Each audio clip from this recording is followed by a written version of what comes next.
Our next story is about Bangladesh, a country that is currently witnessing a sort of revenge chaos and unrest.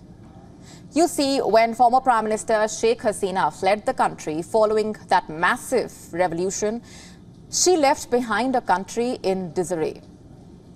She left behind a country that is now experiencing destruction, death, and a surge in vandalism. The crisis is far from over.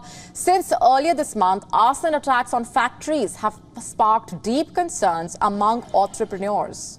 Thousands of workers are uncertain about their future.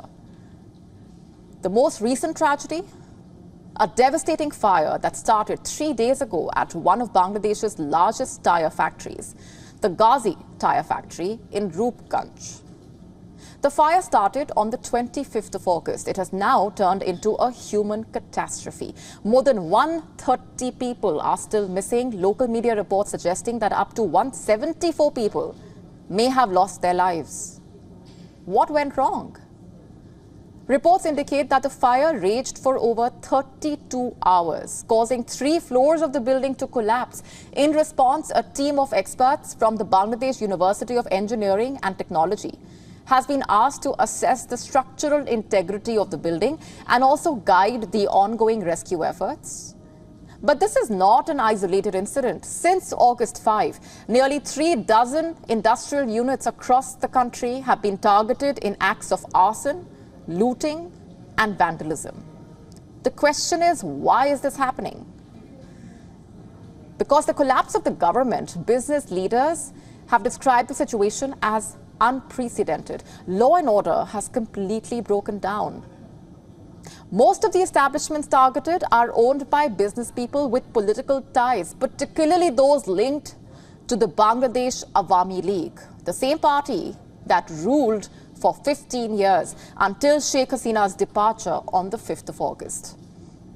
Just take the example of the Gazi auto tyre factory. Located in the industrial township of Narayanganj near Dhaka, the factory is owned by Ghulam Dastgir Gazi, the chairman of the once powerful Gazi Group. You see, the fall of the Hasina government marked the beginning of the Gazi Group's decline.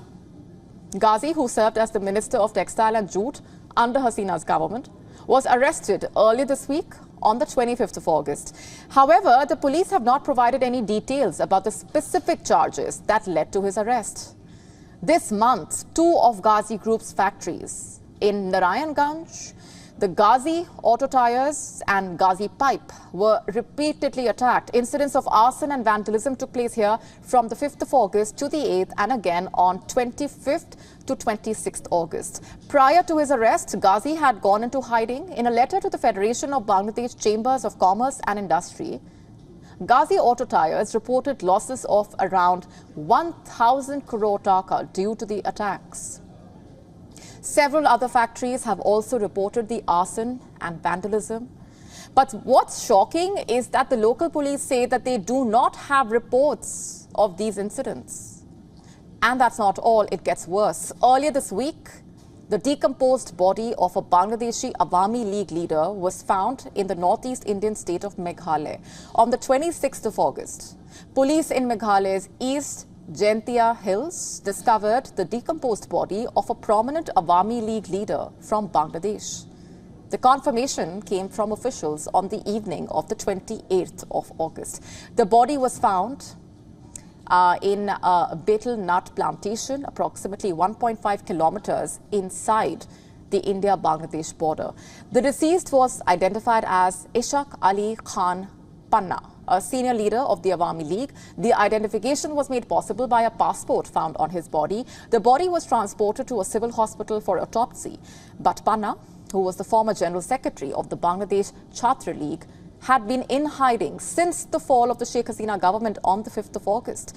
And as per Bangladeshi media reports, Panna, along with a few others, attempted to cross into Meghalaya on the 24th of August. They reportedly reached a hill around 6 a.m. It was there that Panna began experiencing breathing difficulties, collapsed and died. Why was the Awami League party leader trying to flee the country? Was he under threat in Bangladesh? who was threatening the Awami League leader. After all, these incidents do raise serious questions. But the situation does not stop at mysterious attacks on factories and ministers fleeing the country to seek refuge. There is more. Following Sheikh Hasina's resignation and her departure from the country, cases have been filed against many officials and ministers of her ousted government. Since her resignation, most Awami League leaders have gone into hiding. Many members of the Hasina-led Awami League are now in jail. In the immediate aftermath of the unrest, bodies of 29 Awami League leaders and their family members were discovered across violence-stricken Bangladesh. Homes and businesses owned by Awami League leaders were also targeted, leading to widespread vandalism and looting.